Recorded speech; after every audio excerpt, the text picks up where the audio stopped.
चलो, तो अपन आज से स्टार्ट करते हैं थर्मल फिजिक्स, जो कि 11th का एक अच्छा खासा पोर्शन आता है। मतलब अ, देखा जाए तो अच्छी खासी वेटेज होती है, जिसमें हम थर्मल फिजिक्स में पहले थर्मल एक्सपेंशन, थर्मोमेट्री, कैलोरीमेट्री, और उसके बाद से अपन आते हैं mode of heat transfer, then after KTG और थर्मोडायनेमिक्स। ये पूरा पूरा एक यूनिट होता है जिसे हम कुल मिलाकर के थर्मल फिजिक्स कहते हैं।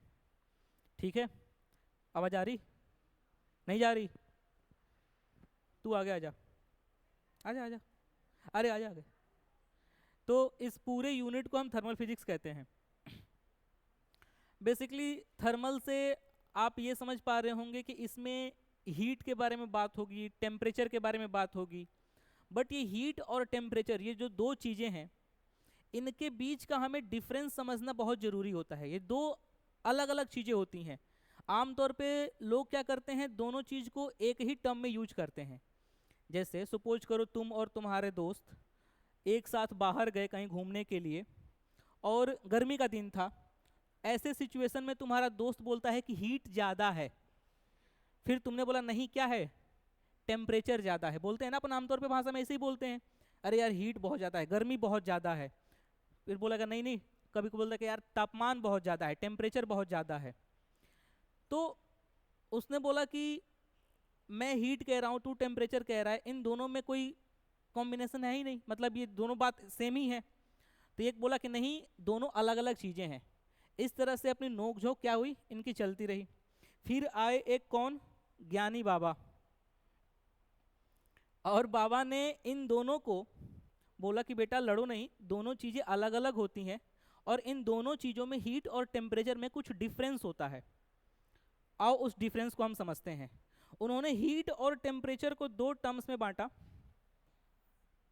एक तरफ थी अपनी हीट, और एक तरफ था अपना टेम्परेचर। What is heat? तो हीट एक तरह की एनर्जी है, किसी भी बॉडी की एनर्जी है, जब वो एक बॉडी से दूसरे बॉडी में ट्रांसफर हो रही हो। चीज को फील करना।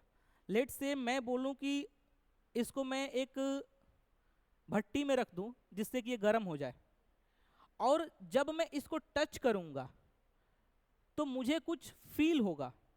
वो क्या होगा कि इससे, क्योंकि इसमें कुछ एनर्जी थी और उसके कंपैरिजन मेरी एनर्जी कम थी, उस एनर्जी को ये हम से बैलेंस करने के लिए अपने में से मेरे में क्या करेगी, ट्रांसफर करेगी।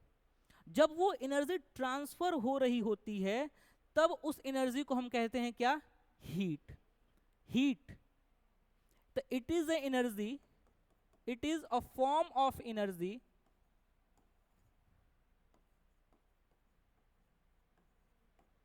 which comes into play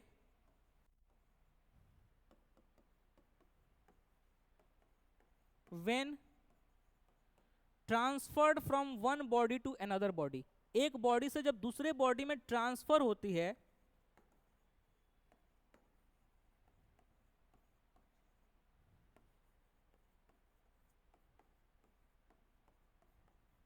इसको डिफाइन करने के लिए हम ऐसे भी कहते हैं, it is the energy in transit.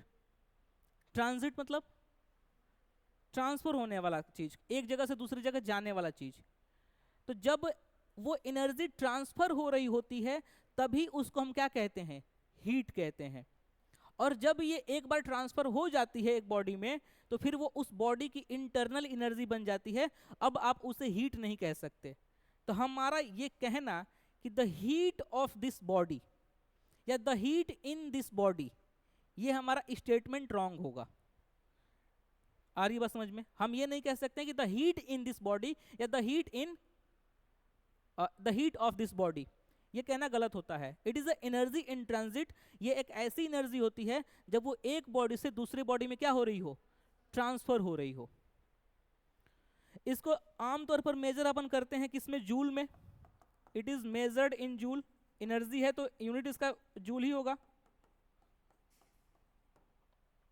या कैलोरी। अब आती है बात टेम्परेचर की। तो फिर टेम्परेचर क्या हुआ? तो temperature is the measurement of that particular energy जो वो एक बार इंटरनल एनर्जी बन चुकी है। जैसे मैंने क्या बोला कि हीट को हम कब डिफाइन करेंगे, जब वो एक बॉडी से दूसरे बॉडी में जा रही हो, और जब वो एक बॉडी के अंदर चली गई तो फिर वो क्या बन गई, उसकी इंटरनल एनर्जी बन गई। अब उस इंटरनल एनर्जी के डिग्री का मेजरमेंट जो होता है वो टेम्परेचर से होता है। मतलब कि किसी बॉडी की इंटरनल एनर्जी कैसे डिफाइन करते हैं, मॉलिक्यूल्स के बीच की काइनेटिक एनर्जी और पोटेंशियल एनर्जी के सम को हम टोटल इंटरनल एनर्जी कहते हैं। अब काइनेटिक एनर्जी की बात करें तो जिस मॉलिक्यूल का या जिस भी ऑब्जेक्ट के मॉलिक्यूल्स ज़्यादा जल्दी जल्दी वाइब्रेट कर रहे हो, लेट से वो पहले वाइब्रेट कर रहे थे, उनको तुमने कुछ हीट प्रोवाइड किया, मतलब एक बॉडी से दूसरे बॉडी में, उस बॉडी में तुमने एनर्जी का ट्रांसफर किया, तो ऐसे में एनर्जी ट्रांसफर होने से उनकी एनर्जी बढ़ गई, क्योंकि वो एनर्जी किस में डिस्ट्रीब्यूट होगी, काइनेटिक और पोटेंशियल में, तो काइनेटिक भी बढ़ेगी, और काइनेटिक बढ़ेगी तो क्या हो जाएगा, वो ज़्यादा वाइब्रेट करेंगे।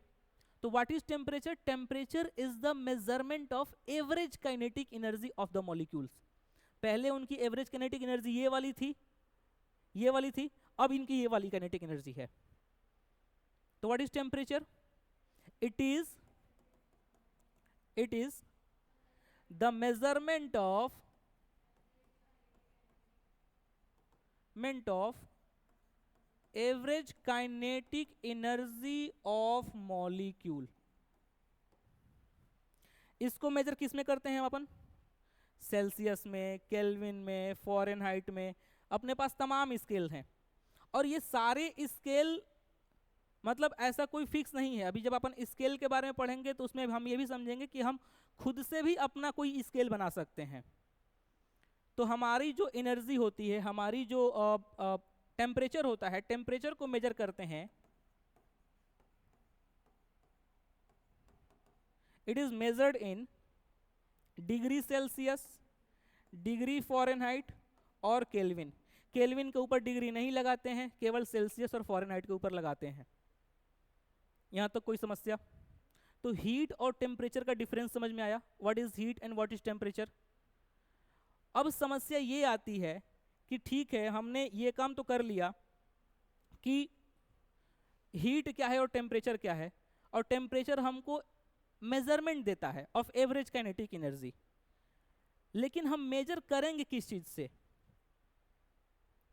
काय चीज से हम मेजर करते हैं टेम्परेचर को, किस चीज से, थर्मोमीटर से।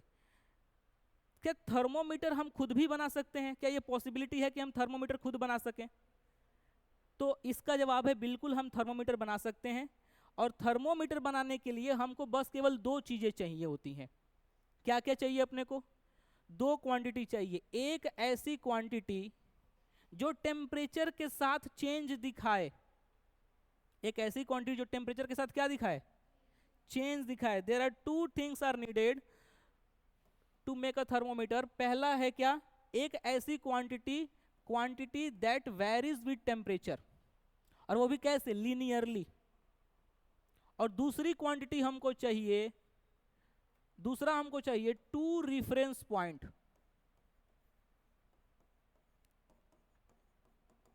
अभी समझेंगे इन दोनों चीजों का महत्व क्या है। हमको एक ऐसी क्वांटिटी चाहिए जो टेम्परेचर के साथ लीनियरली वेरी करे। मान लो कि मैंने इसको बोला कि ये मेरे पास एक स्केल है, और ये स्केल मैं जब कश्मीर में था तो इतनी लंबी थी, और मैं जब कन्याकुमारी पहुंच गया तो उसकी लेंथ अभी भी इतनी ही है। मैं अफ्रीका चला गया, इतनी ही है। मैं नॉर्वे चला गया, इसकी लेंथ इतनी ही है। तो ये तो टेम्परेचर के साथ क्या ये चेंज दिखा रही है? क्या मैं इसको देख करके बता सकता हूं कि मेरा टेम्परेचर चेंज हो रहा है कि नहीं हो रहा है? नहीं बता सकते। हमको कोई ऐसी चीज चाहिए जो टेम्परेचर के साथ चेंज हो, और वो भी कैसे, लीनियरली। क्यों लीनियरली? मैं उसके लिए एक एग्जांपल देता हूं। मेरे पास मान लो एक बच्चा आता है, वो बच्चा बोलता है सर मेरे पास एक स्केल है, ये स्केल ऐसी है कि जब मैंने इसको 10 डिग्री सेल्सियस पर रखा तो इसकी लेंथ थी 10 सेंटीमीटर। जब मैंने इस स्केल को 20 डिग्री सेल्सियस पर रखा तो इसकी लेंथ थी आपकी 25 सेंटीमीटर। और जब मैंने इसको 30 डिग्री सेल्सियस पर रखा तो इसकी लेंथ हो गई 30 सेंटीमीटर। अब बताओ क्या पॉसिबल है कि मैं इसको बता दूं, वो बच्चा मुझसे पूछे कि सर बताओ मैं जब इसको 50 डिग्री सेल्सियस पर रखूंगा तो मेरी स्केल की लेंथ कितनी होगी, what will be the length? क्या हम बता सकते हैं? नहीं बता सकते। क्यों? क्योंकि लीनियरली वेरी नहीं कर रहा है। एक बार 10 पर 10 थी, 20 पर 25 हुई, मतलब यहाँ के 10 के चेंज पर, यहाँ के 10 डिग्री सेल्सियस के चेंज पर कितना चेंज हुआ? 15 का चेंज हुआ। बट यहाँ के 10 डिग्री सेल्सियस के चेंज पर कितना चेंज हुआ? 5 का चेंज हुआ। तो हम बताएं ये अटपटा सा इसका चेंज हो रहा है, मतलब हमारा जो चेंज है वो कांस्टेंट नहीं है विद द टेम्परेचर, वो कुछ भी चेंज दिखा रहा है अपने मन से। तो ऐसे केस में हम इसका क्या कर सकते हैं? क्या हम थर्मोमीटर बना सकते हैं? क्या वो सही बता पाएगा हमारा? नहीं बता पाएगा। हमको क्या चाहिए था? अगर ये 30 डिग्री दिया था तो हमको यहाँ पर जो चेंज चाहिए था वो कितना चाहिए था? 40 सेंटीमीटर का चाहिए था। 40 सेंटीमीटर हमारी लेंथ होनी चाहिए थी, तब जाकर के हम बता सकते थे कि बता दो 50 डिग्री सेल्सियस पर उसकी लेंथ कितनी होगी। कितनी हो जाएगी? 30। उसके बाद से 15 और 15 30, 30 का चेंज करेंगे तो हमारे 50 डिग्री सेल्सियस पर आ जाएगा कितना? 70 सेंटीमीटर। या हम नॉर्मली बोल देते, हमारा क्वेश्चन ये भी हो सकता था कि 10 डिग्री पर 10 सेंटीमीटर थी, 20 डिग्री पर 25 सेंटीमीटर थी, 30 डिग्री पर 40 सेंटीमीटर थी, तो सर मेरे पास 70 सेंटीमीटर हो चुकी है, आप टेम्परेचर बता दोगे? बता सकते हैं क्या? एक क्वेश्चन है मेरे पास, मान लो मेरे पास एक स्केल है, वो स्केल 0 डिग्री सेल्सियस पर 15 सेंटीमीटर की हो जाती है, 15 सेंटीमीटर की है। 10 डिग्री सेल्सियस पर वो है 25 सेंटीमीटर की। 20 डिग्री सेल्सियस पर कितने की? 35 की है। क्या आप बता सकते हो इसकी लेंथ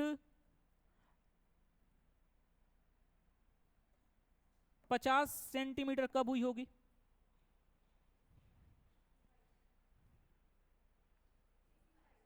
सिक्सटी 65 डिग्री सेल्सियस।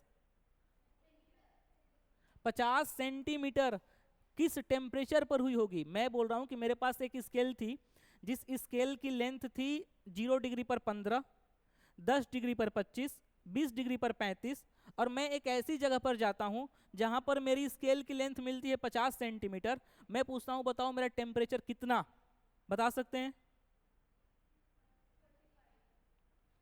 35? पक्का? हर 1 डिग्री सेल्सियस के चेंज पर कितना देखने को मिल रहा है हमको? हर 1 डिग्री सेल्सियस का चेंज हमको 10 सेंटीमीटर का चेंज दिखा रहा है। सॉरी, हर 10 डिग्री सेल्सियस का चेंज हमको कितना दिखा रहा है? 10 का चेंज दिखा रहा है। तो 1 डिग्री सेल्सियस का चेंज हमको 1 दिखाएगा। अब यहां से 35 से 50 गए हैं, मतलब कहां तक गए हैं? 15 का चेंज लिए हैं, तो हमारा टेम्परेचर भी 15 चेंज हुआ होगा। टेम्परेचर 15 चेंज हुआ बोले तो कितने डिग्री सेल्सियस पर आ गया? 35 डिग्री सेल्सियस पर आ गया। तो ये था हमारा एक overview for the making of thermometer, एक क्वांटिटी को लेकर के कि ऐसी क्वांटिटी जो कैसे वेरी कर रही हो?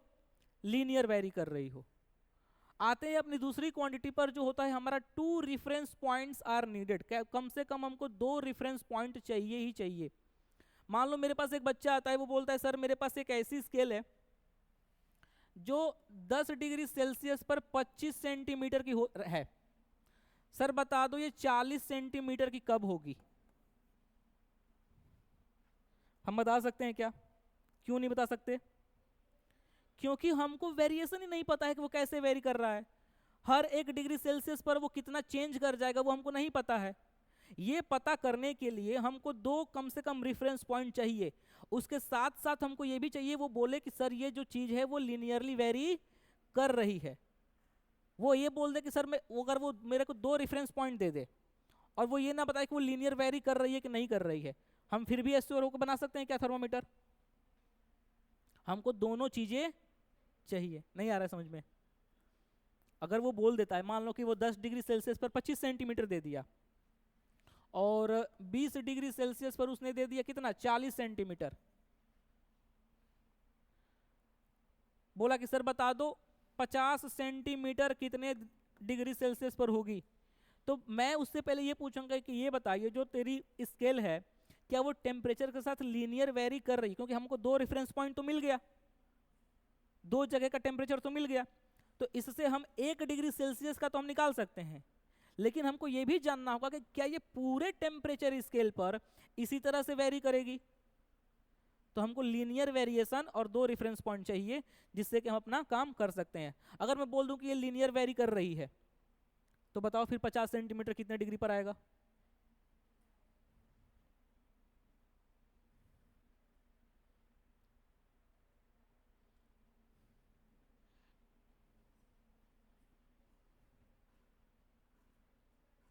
हम्म 27.5। क्या क्या दिया है अपने को? 10 डिग्री सेल्सियस पर 25 और 20 डिग्री पर 40, मतलब 10 डिग्री सेल्सियस के चेंज पर कितना? 25 से 40 मतलब 15, तो यानी कि 1 डिग्री सेल्सियस के चेंज पर 1.5 का चेंज, और हम चेंज कितना कर रहे हैं? 50, मतलब 10 का चेंज कर रहे हैं। 10 का चेंज करने के लिए टेम्परेचर में चेंज कितना हुआ होगा? Delta T is equal to 10/1.5, इतने का ही चेंज हुआ होगा। ये नहीं आया, 10/1.5 बोले तो कितना? 5×3 = 15, 5 दूना 10, 20/3 में लिख सकता हूं, और ये हो जाएगा 3×6 = 18, 6.6 डिग्री सेल्सियस का चेंज हुआ होगा। हमारा टेम्परेचर था 20, तो ये हो जाएगा हमारा टेम्परेचर 50 सेंटीमीटर बताने के लिए 26.6 डिग्री सेल्सियस होना चाहिए हमारा टेम्परेचर। बोलो आया समझ में? तो ये दो चीजें थी हमारे पास क्या, टेम्परेचर स्केल बनाने के लिए। इन्हीं दो चीजों को लेकर के साइंटिस्ट ने दो रेफरेंस पॉइंट, जो दो जनरल रेफरेंस पॉइंट देखे। अब आप ये तो नहीं कह सकते ना कि ये 10 डिग्री पर इतना था, 50 डिग्री पर इतना था।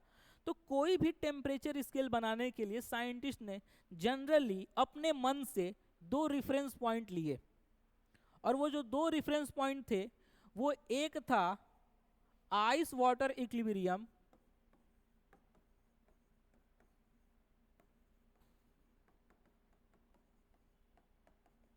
और एक था स्टीम वाटर इक्विलिब्रियम।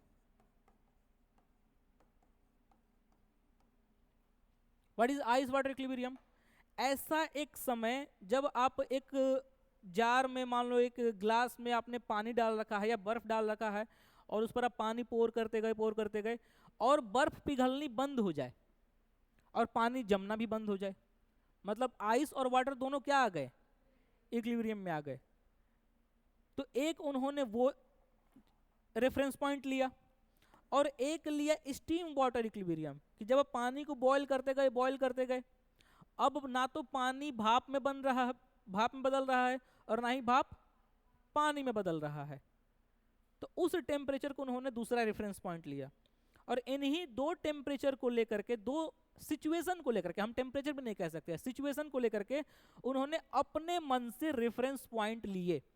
जैसे पहले आए एक सेल्सियस, उन्होंने बोला कि अच्छा ये आइस वाटर इक्विलिब्रियम है, मैं इसको 0 डिग्री बोलूंगा अपने मन से। अच्छा ये स्टीम वाटर इक्विलिब्रियम है, मैं इसको 100 डिग्री बोलूंगा। उन्होंने अपने मन से बनाया। मैं होता अपना स्केल बनाता, सम्मी स्केल, तो मैं अपने मन से एक कोई जनरल पॉइंट ले लेता। मैं बोलता अच्छा ये आइस वाटर इक्विलिब्रियम है, मैं इसको 40 डिग्री बोलूंगा। ये स्टीम वाटर इक्विलिब्रियम है, मेरा मन, मैं इसको 150 डिग्री बोलूंगा।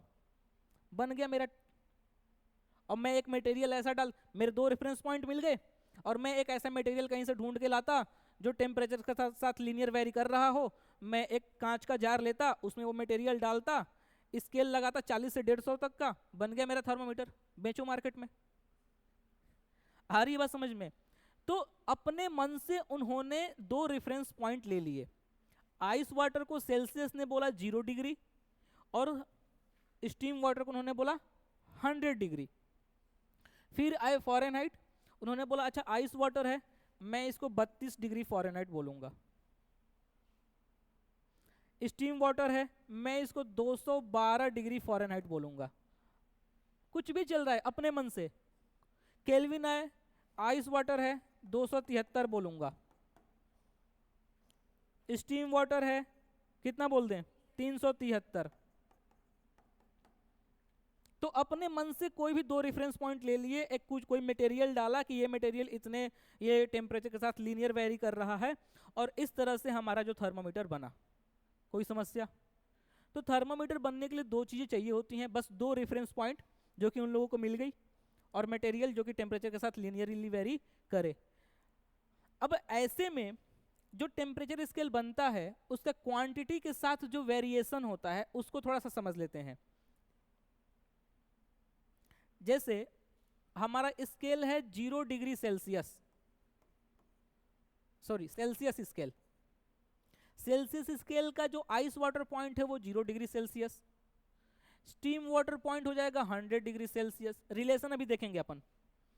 फिर आएगा अपना फ़ारेनहाइट जिसका हो जाएगा 32 डिग्री फ़ारेनहाइट, और स्टीम वाटर हो जाएगा अपना कितना 212 डिग्री फ़ारेनहाइट। केल्विन आ जाएगा तो वो हो जाएगा अपना 273 केल्विन, और स्टीम वाटर पॉइंट हो जाएगा 373 केल्विन। अब समझते हैं थोड़ा रिलेशन के बारे में। मान लो मेरे पास एक टेम्परेचर स्केल है, कोई भी जनरल टेम्परेचर स्केल है, वो किसी क्वांटिटी को मेजर करता है। हमको पता है कि हमने अगर टेम्परेचर थर्मोमीटर बनाया है तो वैसे में जो मेरी क्वांटिटी होगी वो टेम्परेचर के साथ लीनियरली वेरी करेगी, और लीनियर वेरिएशन का ग्राफ आपको बनाने आता है। मान लो मेरे पास कोई क्वांटिटी है Q, ये टेम्परेचर T के साथ कुछ लीनियर वेरी कर रही है। इनिशियल टेम्परेचर को मैं T इनिशियल लेता हूँ, और एक फाइनल टेम्परेचर के कुछ ना कुछ तो लिमिट होगी जहाँ पर वो फाइनली मेजर कर पाएगा, तो टेम्परेचर को मैं वो ले लेता हूँ T फाइनल। T इनिशियल पर मान लो क्वांटिटी की कुछ वैल्यू है, कुछ ना कुछ तो होगी, तो मैं यहाँ से ग्राफ को जीरो से ना स्टार्ट करके कहीं से भी स्टार्ट कर सकता हूँ। तो मैं यहाँ से स्टार्ट करता हूँ जिसको मैं Q इनिशियल लिखता हूँ। T इनिशियल पर Q इनिशियल क्वांटिटी दिखा रही है। मान लो कि लेंथ की ही बात कर लूँ तो किसी टेम्परेचर पर कुछ ना कुछ लेंथ होगी। अब फाइनली जो उसका लास्ट मेजरिंग स्केल है वहाँ तक जाते जाते अगर वो किसी उस क्वांटिटी को मेजर करता है तो क्वांटिटी लीनियरली वेरी करी होगी, मतलब क्वांटिटी का ग्राफ मेरा ऐसे गया होगा। तो इस टेम्परेचर पर मेरी क्वांटिटी की वैल्यू ये होगी जिसको मैं Q फाइनल कह सकता हूं। अब आप अगर किसी भी जनरल टेम्परेचर को लेते हो, कोई भी जनरल टेम्परेचर T को लेते हो, तो इस टेम्परेचर पर आप इजीली Q की वैल्यू बता सकते हो कि उस टाइम पर उस क्वांटिटी की वैल्यू कितनी थी। हो सकता है ना अगर हमारे पास ग्राफ हो तो, बट हर बार तो ग्राफ दिया नहीं रहेगा। तो इसके लिए हम रिलेशन फाइंड करते हैं। क्या करेंगे, आपको दो ट्रायंगल दिख रहे हैं क्या? कौन कौन सा? एक ये बड़ा वाला ट्रायंगल और एक ये छोटा वाला ट्रायंगल। क्या दोनों ट्रायंगल का जो ये वाला एंगल है ये एंगल सेम है? तो दोनों ट्रायंगल का टेन थीटा इक्वल होगा। चलो बताओ बड़े वाले ट्रायंगल का टेन थीटा कैसे लिखूं? Q final minus Q initial upon T final minus T initial. तो क्या मैं लिख सकता हूं Q final minus Q initial upon T final minus T initial लिख सकता हूं। ये इसका टेन थीटा हुआ। इसका टेन थीटा बताना कैसे लिखेंगे अपन?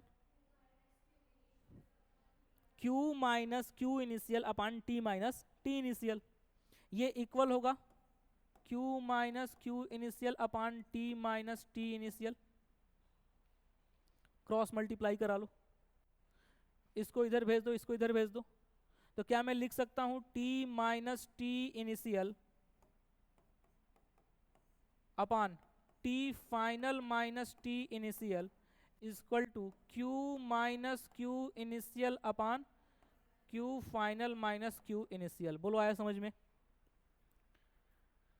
अब थोड़ा सा ध्यान दो, ऊपर भी क्वांटिटी है, अगर लेंथ होगी तो लेंथ सेंटीमीटर, तो ये भी सेंटीमीटर, ये भी सेंटीमीटर, ये भी सेंटीमीटर, ये भी सेंटीमीटर। तो लेंथ की कोई भी यूनिट हो, बोले तो क्वांटिटी की कोई भी यूनिट हो, फर्क नहीं पड़ता है।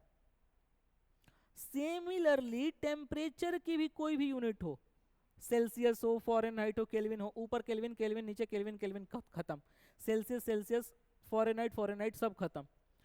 तो ये जो रिलेशन मिला है हमको किसी भी टेम्परेचर स्केल के लिए, वो हर जगह वेरी करेगा, करेगा। चलो इसी चीज को हम यूज करते हैं finding the relation between Celsius and Fahrenheit. Let say मेरे पास एक स्केल है और इस स्केल की लेंथ जो है वो L0 है एट 0 डिग्री सेल्सियस, और जो 0 डिग्री सेल्सियस था यानी कि आइस वाटर इक्विलिब्रियम, उसी को फॉरेनहाइट ने कितना बोला था? फॉरेनहाइट ने 32 कितना बोला था? तो क्या इसी टेम्परेचर को, इसी लेंथ को जब फॉरेनहाइट से मेजर करा जाएगा तो उसको 32 डिग्री बोला जाएगा? मान लो इस लेंथ को मैंने गरम करा और गरम करके इसकी लेंथ हो गई L डैश समथिंग, और फिर मैंने जब इसको सेल्सियस से मेजर करा तो ऐसे में जब सेल्सियस से मेजर करा तो मेरा आया 100 डिग्री सेल्सियस। और क्या इसी 100 डिग्री सेल्सियस को फॉरेनहाइट ने बोला था कितना? 212।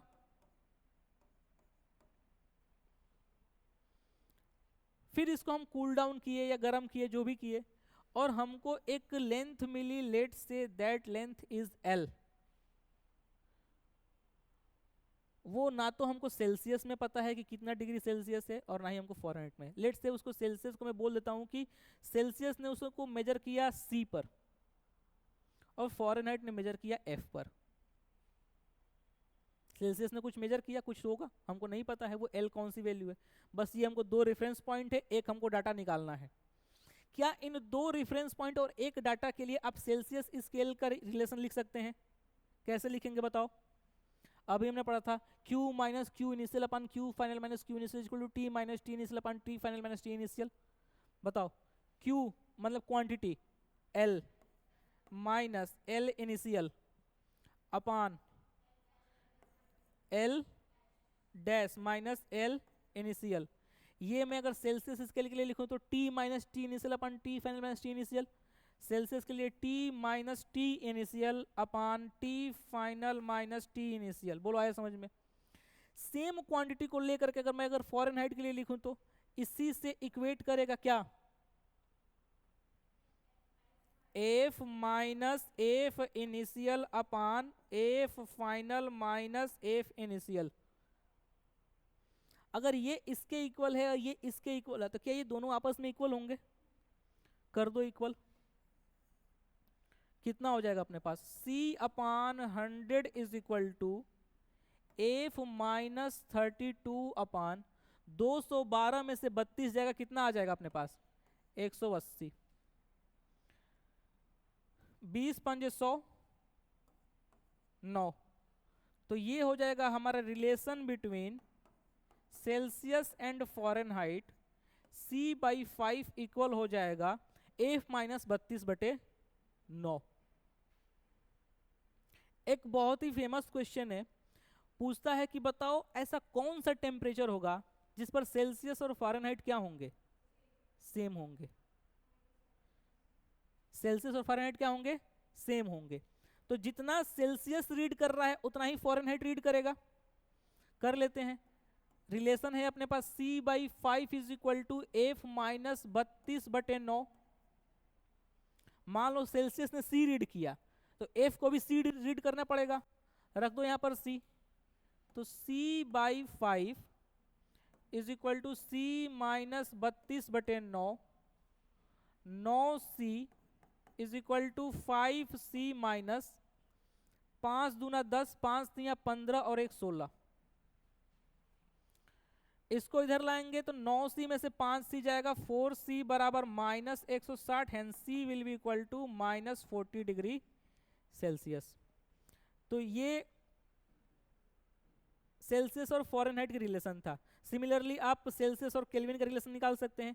और उसी तरह से कोई एक डिफेक्टेड थर्मोमीटर आता है तो उसका भी आप रिलेशन निकाल सकते हो। जैसे क्वेश्चन कभी कभी पूछता है कि किसी ने एक सेल्सियस स्केल बनाया और वो सेल्सियस स्केल जो थी बाय डिफॉल्ट वो आइस वाटर इक्विलिब्रियम को 5 डिग्री सेल्सियस रीड कर रही थी और स्टीम वाटर इक्विलिब्रियम को 95 डिग्री सेल्सियस रीड कर रही थी।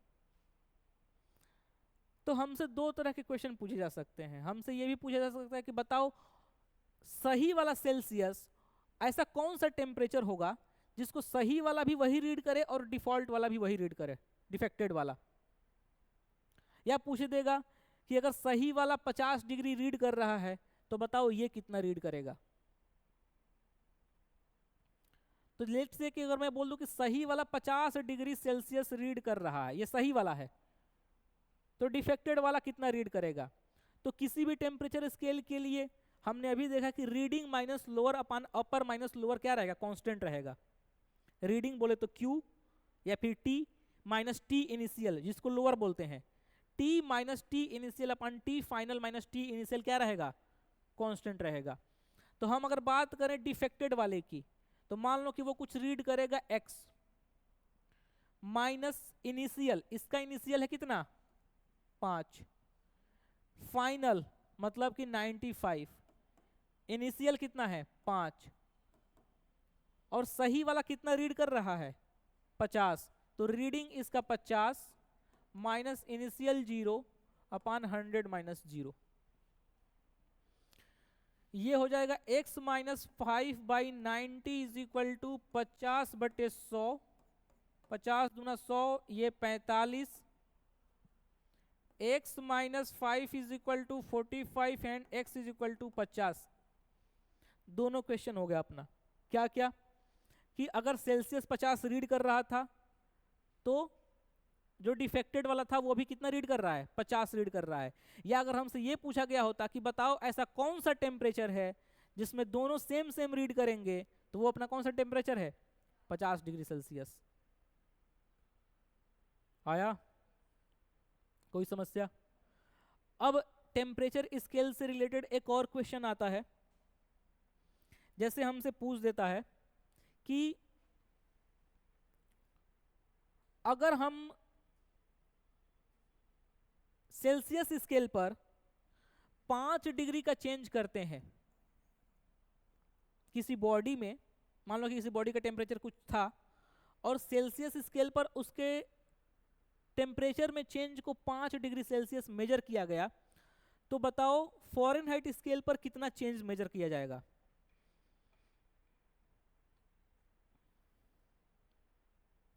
अगर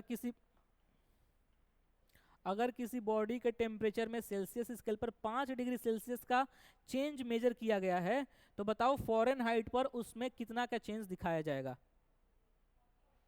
41।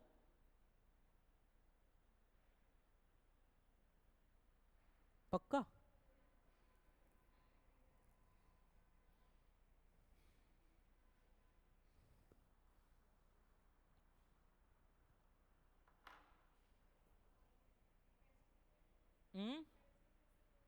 मैंने बोला कि अगर किसी बॉडी के टेम्परेचर में सेल्सियस स्केल पर 5 डिग्री सेल्सियस का चेंज मेजर किया गया, तो फ़ारेनहाइट स्केल पर वो चेंज कितना होगा।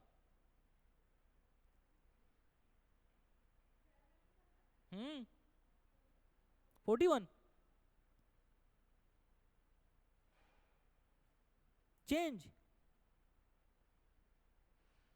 तुम लोग 5 की वैल्यू तो नहीं निकाल रही ना, C/5 is equal to F minus 32/9, यही कर रहे हो ना। हाँ, हमको पता था।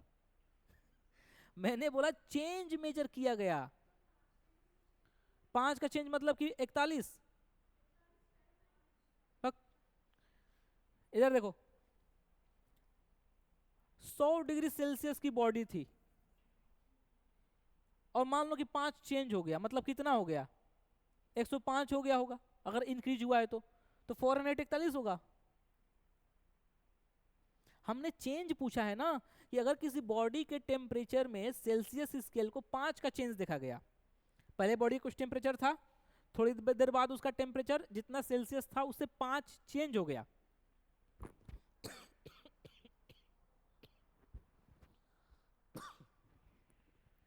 तो वैसे में फ़ारेनहाइट पे कितना चेंज देखने को मिलेगा? ऐसे में किसी भी स्केल का कन्वर्जन जब चेंज के लिए हम निकालते हैं तो हम उसके इंटरवल्स को देख लेते हैं। ध्यान रखना, हमारा जो सेल्सियस स्केल बनता है वो उसका जो लोअर फिक्स पॉइंट होता है जिसको हम LFP भी बोलते हैं वो होता है 0 डिग्री सेल्सियस, और इसका जो अपर फिक्स पॉइंट होता है वो होता है 100 डिग्री सेल्सियस। मतलब कि 0 से 100 तक इसमें कितने इंटरवल्स होंगे? 100। 100 इंटरवल्स होंगे, 100 लाइनें बनी होंगी ऐसा खट खट खट खट खट। सिमिलरली अगर मैं फ़ारेनहाइट की बात करूं तो फ़ारेनहाइट का जो LFP होता है वो होता है 32, और इसका UFP जो होता है अपर फिक्स पॉइंट जो होता है वो होता है 212। इसमें कितने इंटरवल्स हैं? 180 के। मतलब जितने चेंज को सेल्सियस 100 में दिखा दे रहा है उतने ही चेंज को फ़ारेनहाइट 180 में दिखाएगा। मतलब सेल्सियस के हर एक चेंज के लिए फ़ारेनहाइट 1.5 चेंज दिखा रहा है, 1.8। नहीं समझे? सेल्सियस के हर एक चेंज के लिए, हर 1 डिग्री सेल्सियस में चेंज के लिए फ़ारेनहाइट 1.8 डिग्री फ़ारेनहाइट का चेंज दिखा रहा है। तो कितना चेंज होगा? चेंज कितना हुआ? 9 का। अगर 5 डिग्री सेल्सियस चेंज हुआ तो फ़ारेनहाइट में चेंज हो जाएगा 1.8 इंटू 5 बोले तो 9 डिग्री फ़ारेनहाइट का चेंज हुआ। ठीक है, अगर मैं बात करूं कि मेरा 5 डिग्री सेल्सियस चेंज हुआ सेल्सियस स्केल पर, तो बताओ केल्विन स्केल पर कितना चेंज होगा? 5 का ही होगा, क्योंकि सेल्सियस में भी इंटरवल 100 होते हैं और केल्विन में भी 273 से 373 जाओगे तो टोटल इंटरवल 100 ही होंगे। मतलब हर एक चेंज के लिए ये भी क्या लेगा? सेम चेंज लेगा। तो जब भी हम थर्मल फिजिक्स में, अभी से ही याद रख लो, जब भी हम चेंज इन टेम्परेचर की बात करेंगे तो वो सेल्सियस में रख लें, केल्विन में रख लें, उससे फर्क नहीं पड़ेगा। केवल टेम्परेचर की बात होगी तब दिक्कत आएगी। बट जब भी चेंज इन टेम्परेचर होगा, आपने पढ़ा होगा, तो आपने सुना होगा कि हम जब चेंज लेते हैं तो सेल्सियस और केल्विन में कोई डिफरेंस नहीं होता है, लेकिन फ़ारेनहाइट में आ जाता है 1.8 से मल्टीप्लाई करनी पड़ती है सेल्सियस को उसमें चेंज करने के लिए। कोई दिक्कत? चलो एक क्वेश्चन करो, घर जाओ। 2 क्वेश्चन है।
कितना?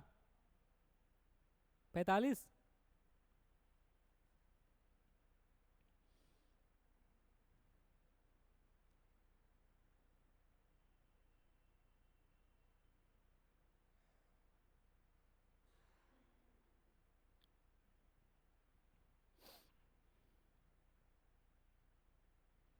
हो गया?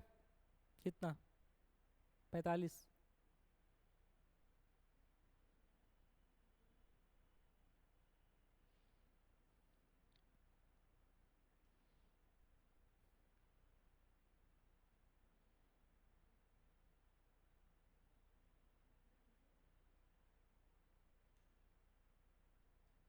क्लास है?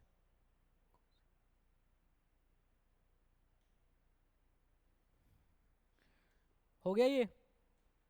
सबका?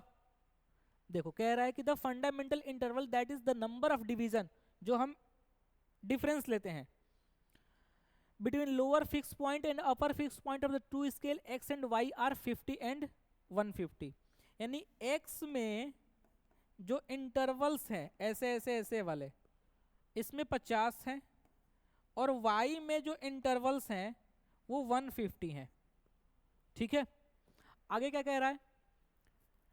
The ice point of both the scale is 0, मतलब कि इसका जो लोअर फिक्स पॉइंट है वो 0 डिग्री सेल्सियस है दोनों का। तो इसका अपर फिक्स पॉइंट बता सकती हो कितना होगा? 0 से 50 इंटरवल ऊपर जाओगी तो 50 हो जाएगा, 0 से 150 इंटरवल ऊपर जाओगी तो 150 हो जाएगा। इनके दो रेफरेंस पॉइंट मिल गए अपने को। क्या कह रहा है हमसे? If the temperature X scale at 15 then what is the temperature on Y scale.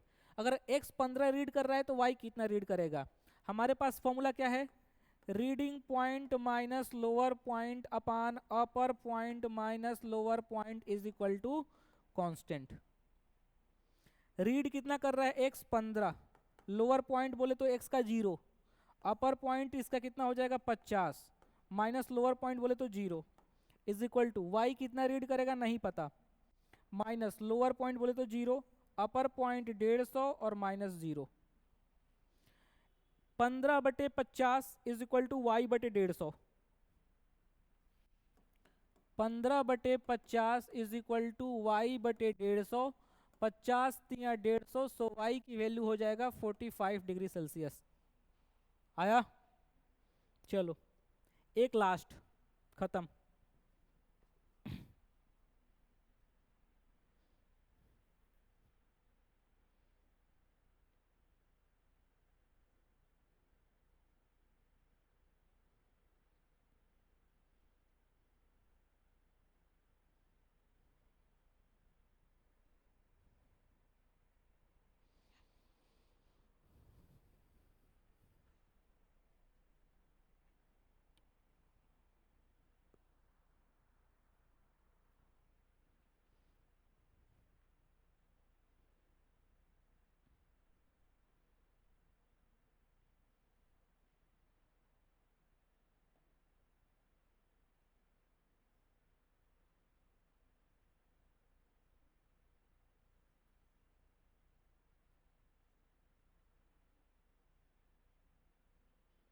कौन सा? चौथा?